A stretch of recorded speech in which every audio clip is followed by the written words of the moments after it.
Okay, I'm Jeff, and we're going to have a conversation that's going to end up you're having an extraordinary life. The vice president of the Psychoanalytic Society said, "What you have here is what we have been trying to do for a very long time."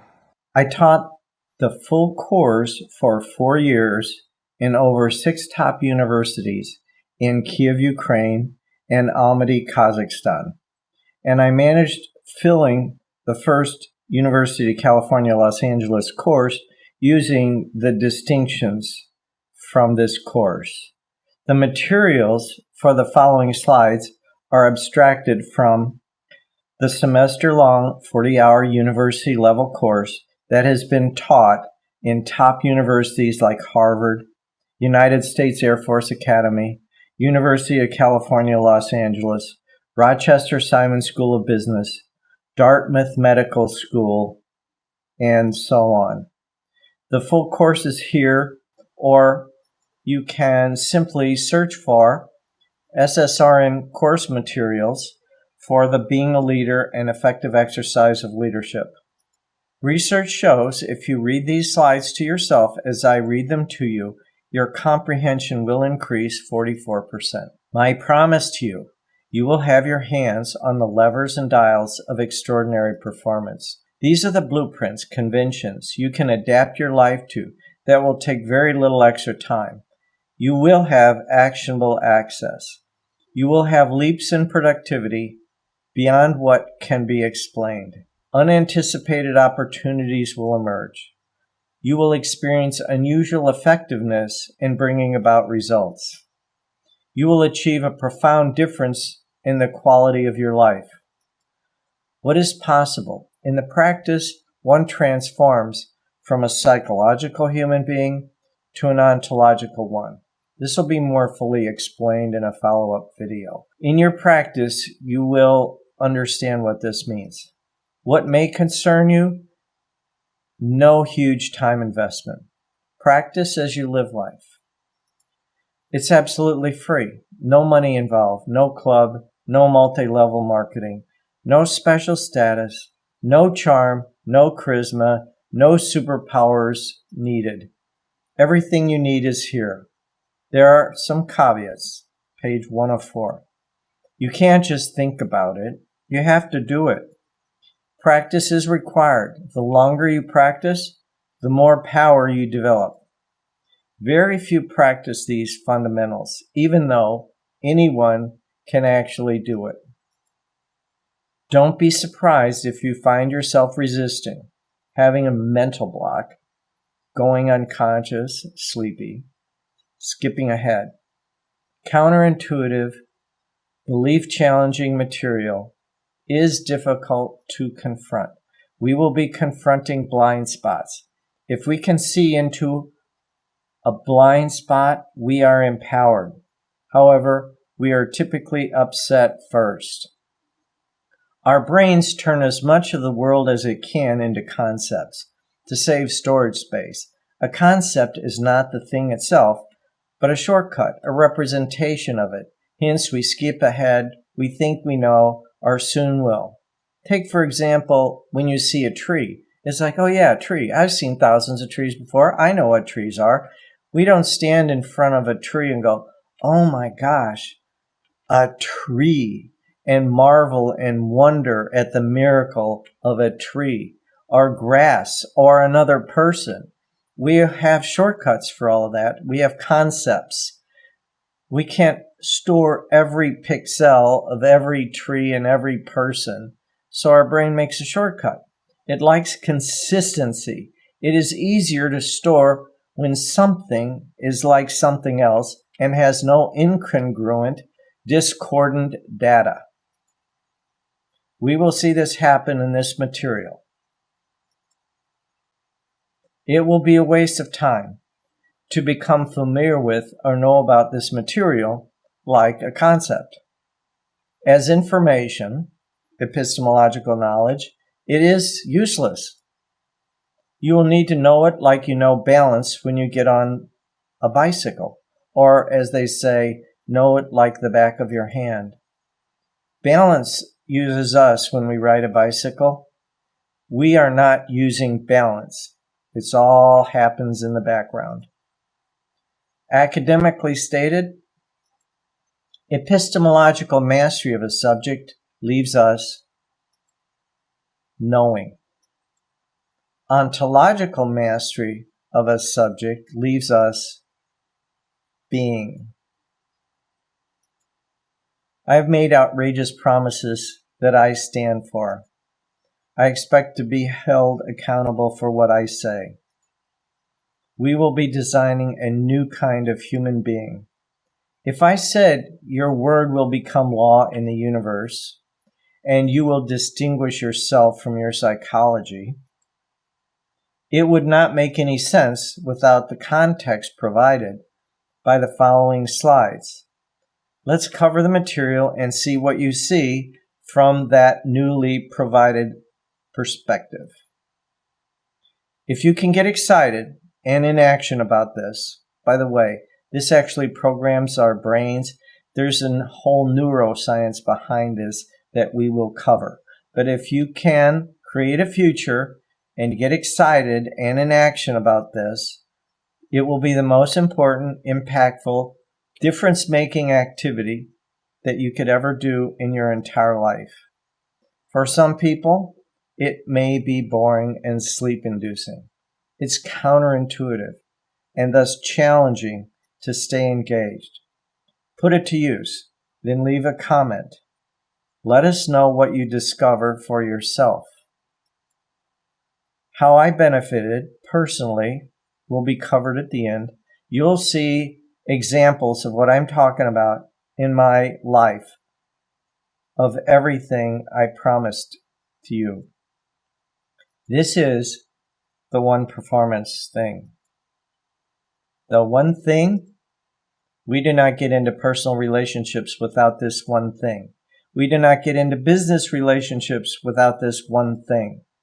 We do not get into partnerships without this one thing. The one thing is a key performance factor. Almost no one consciously leverages this in spite of the outstanding opportunity set provided. When I display it, it will be obvious, and it's likely you will say, or we will say, as we often do, "Oh yeah, not my problem. I've got that handled." I assert we do not have that handled, not even close. And there's a huge potential we will uncover if, and only if, we can embrace how inauthentic we are about it. If we look, our performance gains do not come from an accumulation of tips. Tips merely add to our repertoire and to what we already know. And we will predictably have lives that are more of the same. We will be more righteous about it and just a little more polished. If we can do the work proposed here, we will have breakthroughs in performance. If we look honestly, we can see our major gains came from something we discovered about ourselves that wasn't very admirable or pretty. The one thing is trust. Without trust, we wouldn't get married, hire a remodeling contractor, deposit our money in a bank, buy real estate, start a business with someone, or anything else that we would need to count on someone or some group for. The higher the stakes, the greater the trust required. What is that something that builds and maximizes trust? Being the kind of human being that honors ourselves as our word. To have our word have integrity. That is to say, our word is whole, unbroken, unimpaired, sound, complete. No parts missing, in perfect condition.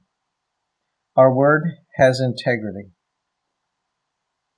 What builds and maximizes this trust? What is our word then, which requires integrity.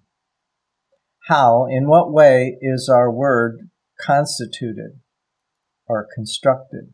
We need to keep this that's coming up here powerfully in existence. Write it down, teach it to someone.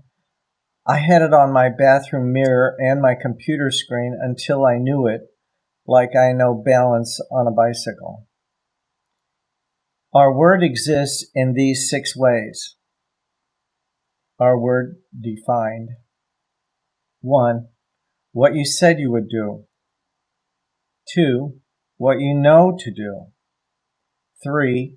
What is expected of you by those you wish to have a workable relationship. 4. What you say is so. 5. What you say you stand for. 6. Moral, ethical, and legal standards. Let's explore a little deeper, one by one. 1. What you said you would do. Whatever you said you would do or not do, and doing it on time as it was meant to be done. 2. What you know to do. Whatever you know to do or not do. And in the case of doing it on time as it is meant to be done, unless you've communicated to the contrary. What is expected of you?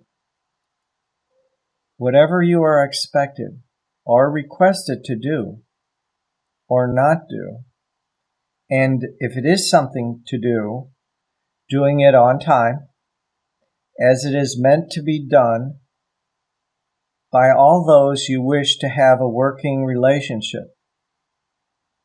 Whether any of the above is explicitly expressed or not.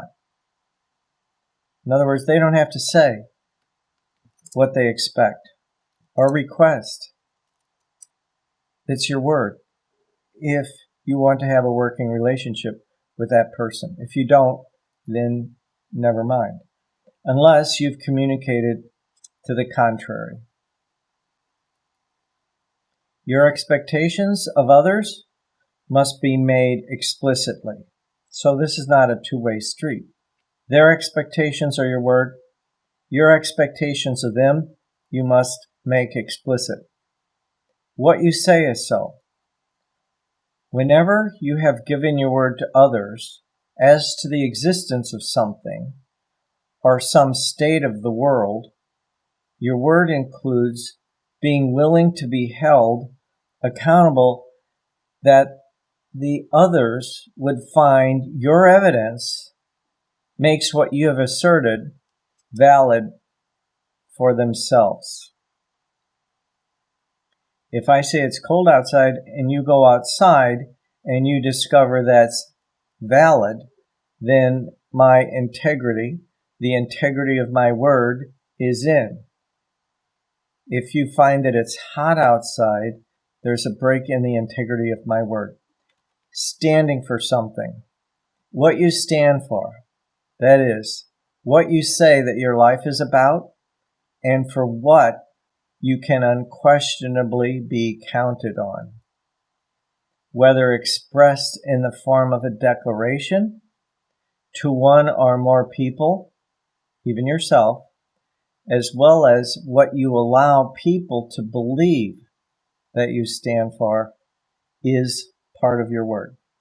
6. Moral, ethical, and legal standards. The moral, ethical, and legal standards, which you have not explicitly declined, are part of your word. Integrity is keeping your word, fulfilling the conditions of all 6 ways we just covered above, or whenever you will not be keeping your word, as soon as you become aware that you will not be keeping your word, saying to everyone impacted, you will not be keeping your word, that you will be keeping your word in the future, and by when, or you won't be keeping your word in the future. what you will do to deal with the impact on others from your failure to keep your word.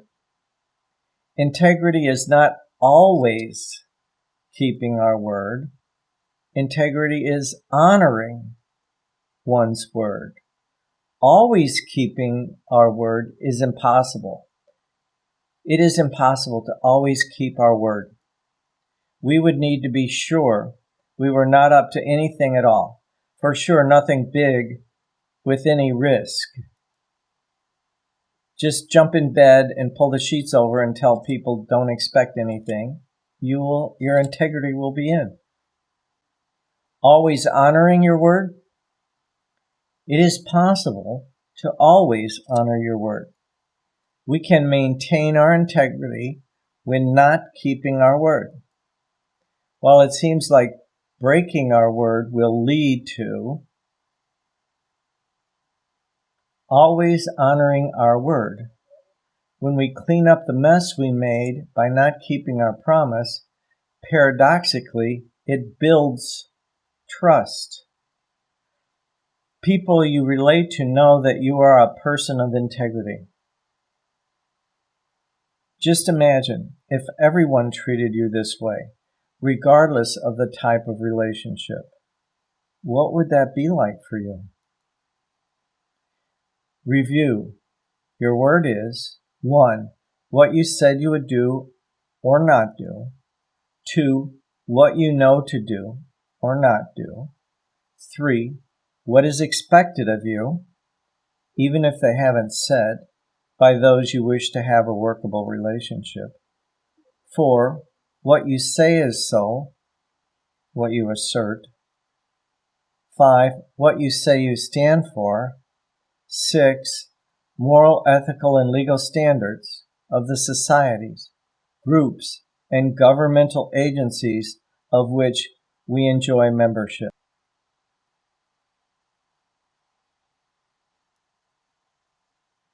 To the degree that integrity is increased, the opportunity for performance is increased.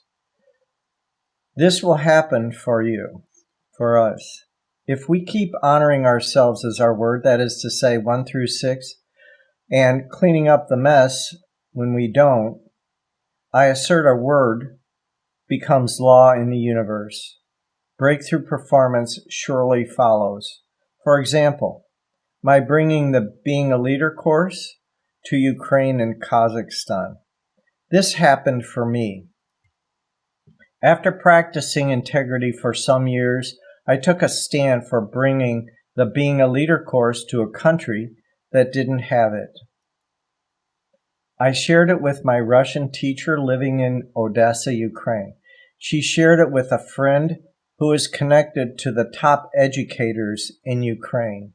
We gave presentations in Odessa, Ukraine, and Kiev, the capital of Ukraine. My Russian teacher, Irina and Vlad.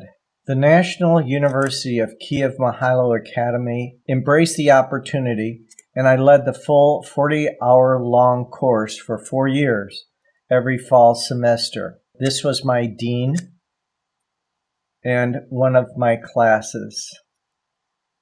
I taught the Being a Leader course at National Aviation University, where USSR trained their astronauts. I lectured at Kiev Polytechnic University, the linguistic department, to 300 faculty and students. I led the Being a Leader course at the American Law Library at Tarasov Shevchenko University. I held weekly seminars at the English Teachers Resource Center for all of the English teachers in Kiev. And there is the English Teachers Resource Center, the people involved putting it all together. I was invited to meet dignitaries like the Prime Minister of Norway, who I sat nearby. I wasn't that guy, a guy who normally did those things. It was miraculous. It was totally outside who I knew myself to be. ancient entrance to Kiev, the Golden Gate, Zoloty Varota. This is Kazakhstan, the skyline. This will happen for you, for us. We maximize workability. Without integrity, nothing works. No trust, no workability. Integrity maximizes opportunities. This practice makes a profound difference in our lives. We will also distinguish ourselves from our psychology. We gain the capacity to operate beyond our feelings and emotions. There are times we don't feel like being on time, being faithful, etc., and we will. We honor ourselves as our word. We won't need to wait around for the feelings of love. For example, we say, I love you, and that's just the way it is. Our word is law, not our emotions. The feelings that do follow our speaking are way more moving and powerful than the ones we wait around for. We know ourselves as our word. Our emotions and feelings fall in line with what we say. We have complete dominion over what we say. By default, not so much with emotions. We normally wait for the circumstances to line up with some ideal notion, some image from the past, before we can love. We end up being prisoners of our past, waiting in hope for that special moment or person. It is a trap for human beings. In a later video, we'll discuss how we came to be this way. There are many other very powerful things you will discover in this practice. Bring a sense of wonder and let us know what you discover. You'll be surprised by the miracles you produce. So why not do it? In spite of the extraordinary amount of performance one gains in the practice of doing this, there are 11 hidden reasons why we do not practice being a person of integrity. Here's an example of 3 of the 11.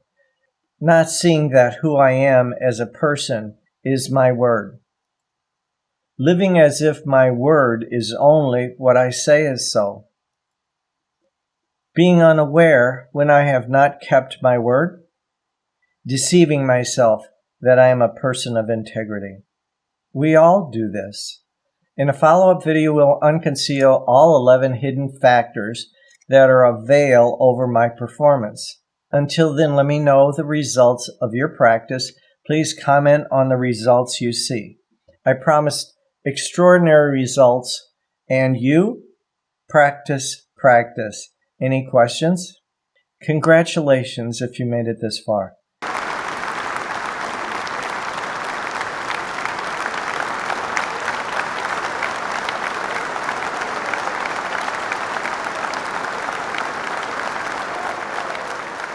It is extraordinary accomplishment.